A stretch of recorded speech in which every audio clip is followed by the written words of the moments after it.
Umu Eva Iva. Saya mau tanya, anak saya masih kecil, 2 dan 5 tahun. Bagaimana memulai menanamkan cerdas finansial? Anak saya lagi banyak jajan, harus banyak terus jajannya, Ustaz. Silahkan, Ustaz. Baik, kalau yang untuk 2 tahun memang masih belum bisa kita ajari Bu ya, karena memang baru 2 tahun. Tetapi kalau yang 5 tahun itu insya Allah sudah bisa diajak ngobrol, diajak diskusi, diajak untuk berbagi pengetahuan. Nah, ini Umi kasih kamu 5.000 ya, jangan dihabiskan, belilah sesuatu yang sesuai dengan yang kamu butuhkan. Terus nanti misalnya pada saat awal bulan ya kita belikan tabungan kecil, ini tolong kamu simpan setiap kali ketika ada uang tolong dimasukkan di situ, kamu pengen ada apa nanti next, pengen liburan di akhir tahun atau mungkin pengen beli sesuatu dari tabungan ini ya. Tidak selalunya sesuatu yang kamu inginkan harus kamu minta kepada orang tuamu, karena orang tua juga tidak selalunya memiliki uang.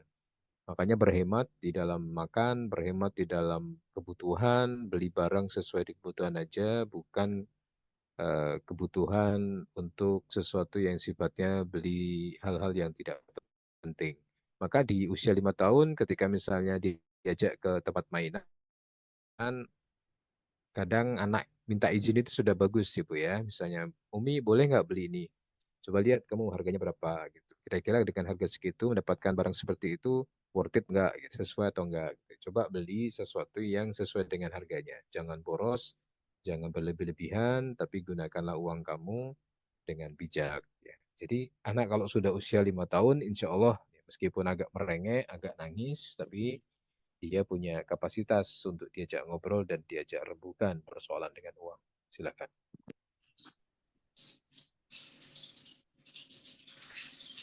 Melanjutkan dari yang tadi, Ustaz, kira-kira untuk anak usia berapa ya yang ideal untuk bisa diajarkan tentang eh,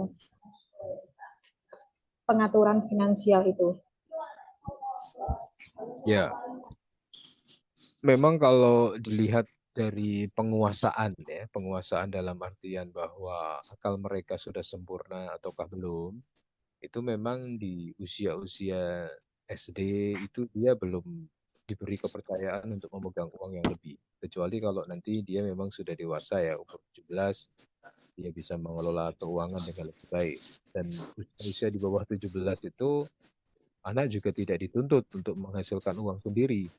Paling paling tidak dia hanya pada pemahaman-pemahaman tentang arti penting uang buat seorang muslim, bagaimana seorang muslim bertanggung jawab terhadap uangnya, bagaimana kemudian dia bisa mengelola uangnya itu dengan baik, jangan sampai terlalu boros, sedikit-sedikit minta, sedikit-sedikit minta.